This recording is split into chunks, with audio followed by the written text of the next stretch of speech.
Next है हमारी exercise 13B। तो यहाँ पे हमको कुछ शेप्स दी गई हैं जिनको हमको रिफ्लेक्ट करना है मिरर लाइन में और ड्रॉ करनी है उनकी इमेजेस।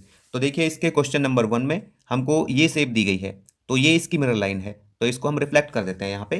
तो ये कुछ इस तरह से होगी। हमको क्या ध्यान रखना है, इसकी डिस्टेंस का और इसके शेप और साइज का ध्यान रखना है, ठीक है।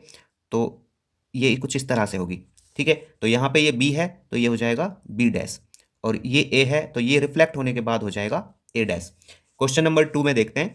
तो यहाँ पे इसकी डिस्टेंस रखते हैं सेम, ठीक है ना। तो ये कुछ इस तरह से होगा, आपका जितना यहाँ पे है उतना ही यहाँ पे हो जाएगा, ठीक है। और मैं इससे इसको मीट करा देता हूँ। तो ये हो जाएगा सी डैश, ये हो जाएगा बी डैश और ये हो जाएगा ए डैश। थर्ड में देखते हैं, क्वेश्चन नंबर 3 में। तो यहाँ पे इसको मैं डिस्टेंस देखता हूँ इसके, तो यहाँ से यहाँ तक, तो ये लगभग यहाँ पे होगी, ठीक है। अब इनको मीट करा देता हूँ मैं। तो ये हो जाएगा ए डैश, ये सी डैश और ये हो जाएगा बी डैश, ठीक है। क्वेश्चन नंबर 4 में देखते हैं। तो यहाँ से इसकी डिस्टेंस रखेंगे तो ये लगभग यहाँ पे होगा, ठीक है। अब इसको देखते हैं यहाँ पे, तो ये बनेगा लगभग यहाँ तक। नीचे से देखते हैं इसको, यहाँ पे बनेगा ये।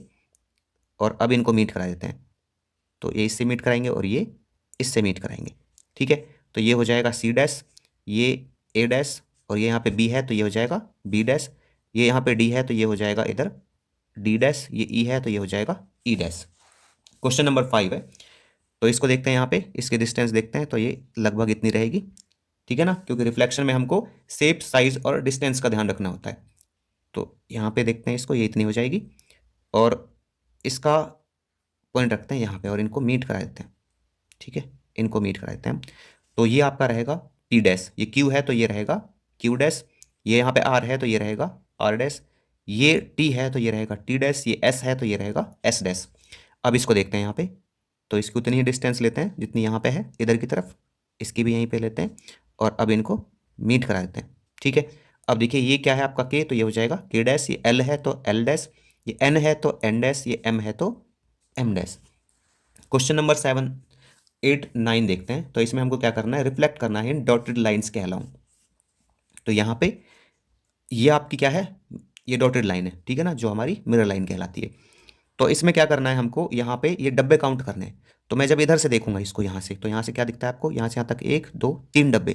तो 1 2 और ये 3, 3 डब्बे हो गए, ठीक है। और इसको मैं मीट करा देता हूँ इससे। तो मैंने यहाँ पे मीट कराया इसको। अब मैं इधर देखता हूँ तो इधर कितने डब्बे हैं, देखिए यहाँ पे 1 और 2। तो इधर से मैं काउंट करूँगा 1 और ये 2, और इसको मीट करा देता हूँ यहाँ पे। फिर मैं क्या करता हूँ, यहाँ पे इस कॉर्नर को देखता हूँ। हमको क्या करना है, यहाँ पे कॉर्नर टू कॉर्नर देखना है। यहाँ पे देखता हूँ मैं इस कॉर्नर को, तो ये कितने हैं, यहाँ से यहाँ तक 1 2 3 4 5 डब्बे। तो मैं इधर देखता हूँ, यहाँ से यहाँ तक 1 2 3 4 और ये 5, ठीक है। डॉट बनाई मैंने। अब मैं क्या करूँगा, इसको यहाँ पे मीट करा दूंगा इस तरह से, ठीक है भाई। अब मैं क्या करूँगा, इस डॉट को देखूंगा। तो ये डॉट कहाँ पे है, देखिए यहाँ से यहाँ तक 1 2 3। तो यहाँ से यहाँ तक 1 2 और ये 3। तो ये डॉट देखी मैंने। अब इनको मैं ऐसे मीट करा दूंगा और अब इसको मीट करा दूंगा, ठीक है। इसी तरह से हमको बाकी बनानी है। तो 8 देखते हैं, इसका क्वेश्चन नंबर 8 किस तरह से रहेगा। तो देखिए 8 में क्या रहेगा हमारे पास, यहाँ पे इसको मैं करता हूँ यहाँ पे। तो देखिए ये ऐसे हो जाएगा इसका, ये यहाँ पे कुछ इस तरह से, ये यहाँ पे इस तरह से, और ये रहेगा इस तरह से, ठीक है। फिर यहाँ पे ये कुछ इस तरह से और ऐसे आएगा। अब देखिए जो यहाँ पे ये डॉटेड लाइन है ना, ये सिर्फ इधर ही नहीं है, नीचे भी है। तो मुझको क्या करना होगा, यहाँ पे नीचे भी बनाना होगा सेम टू सेम, ठीक है। तो सेम यहाँ पे ऐसे आएगा, ये ऐसे आएगा और ये इस तरह से आएगा, रिफ्लेक्ट होकर तो ऐसे ही बनेगा ये। और ये यहाँ पे 2 डब्बे छोड़ रखे हैं इसने, ठीक है ना। तो मैं क्या कर लेता हूँ, यहाँ से देखता हूँ इसको कितने आ गए ये। यहाँ से यहाँ तक 1 2 3, तो यहाँ से यहाँ तक 1 2 और ये 3 आ जाएगा, ठीक है ना। तो कुछ इस तरह से बनेगा ये ऐसे। और ये सेम टू सेम आप ऐसे करते चले जाएंगे, यहाँ पे थोड़ा गैप में तो ये गैप में। अब थोड़ा ऐसे आएंगे तो ये ऐसे बनाएंगे, ठीक है। तो इस तरह से इसको कंप्लीट कर लेंगे हम। अब देखते हैं इसका क्वेश्चन नंबर 9। तो देखिए क्वेश्चन नंबर 9 में यहाँ पे हमको ये दिया गया है, तो इसको रिफ्लेक्ट कराते हैं। इस मिरर लाइन के अकॉर्डिंग रिफ्लेक्ट कराता हूँ पहले मैं। तो यहाँ पे एक डब्बा, तो यहाँ पे ये पॉइंट, और मैं यहाँ पे ऐसे लाइन खींच देता हूँ। फिर यहाँ पे इसको देखता हूँ मैं, तो ये नीचे की तरफ है एक डब्बे के बाद, तो यहाँ पे ऐसे। फिर यहाँ पे देखते हैं तो ये इधर की तरफ जाता है एक डब्बे, तो एक डब्बा इधर की तरफ गए। अब यहाँ पे डाउन आए, तो ये डाउन आ गए हम। अब क्या करना है हमको, जैसे हमने यहाँ पर रिफ्लेक्ट कराया, इसको इधर भी रिफ्लेक्ट कराना है और इधर भी रिफ्लेक्ट कराना है।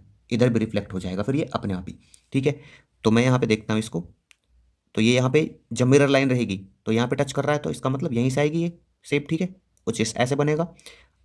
अब देखिए यहाँ पे ये क्या हो रहा है इसमें कि ये कौन से पॉइंट पे, इसके बाद 1 2 3 तीसरे पॉइंट पे है, तो 1 2 3 मतलब यहाँ पे आएगा ये, ठीक है। अब यहाँ पे आने के लिए इसको क्या चाहिए, देखो ये बनेगा आपका कुछ इस तरह से आएगा ये ऐसे आगे की तरफ, और ये आएगा ऐसे, ठीक है। फिर मैं इसको देखूंगा यहाँ पे ऐसे आएगा ये, और ये यहाँ पे आया, फिर ये यहाँ पे, और ये इस तरह से हम इसको मीट करा देंगे। क्वेश्चन नंबर 10 देखिए। तो क्वेश्चन नंबर 10 में क्या बोला गया है, एक paper delivery boy wants to park his cycle at some point P and deliver the newspapers to houses A and B. Where should he park the cycle so that his walking distance AP plus BP will be least?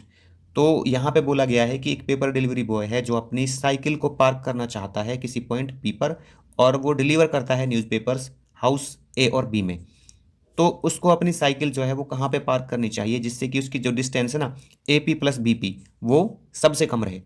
तो देखिए यहाँ पे ना वैसे तो इसने question को लगभग कर ही रखा है यहाँ पे, ठीक है ना, यहाँ पे हिंट भी दे रखी है, उस हिंट के अकॉर्डिंग हम करेंगे तो ये क्वेश्चन आसानी से सॉल्व हो जाएगा। फिर भी मैं बता देता हूँ आपको। देखिए ये क्या है, यहाँ पे जो ये लाइन है ये मिरर लाइन ले रखी है इसने, क्या ले रखी है, ये मिरर लाइन। मैं राइट कर देता हूँ यहाँ पे, ये है मिरर लाइन। इस मिरर लाइन का क्या यूज है यहाँ पे, देखो जब मैं इसको ऐसे देखता हूँ ना इधर, तो यहाँ पे ए पॉइंट है, और जब इसको मैं रिफ्लेक्ट करूंगा तो रिफ्लेक्शन पे क्या होता है कि उसका जो साइज शेप और डिस्टेंस है सेम रहता है, ठीक है ना। रिफ्लेक्शन पे क्या रहता है, शेप साइज और उसका जो डिस्टेंस है वो सेम रहता है। मतलब ये अगर यहाँ पे 5 मीटर पे है तो ये भी 5 मीटर पे रहेगा, इधर रिफ्लेक्ट हो रखा है ए डैश, ठीक है।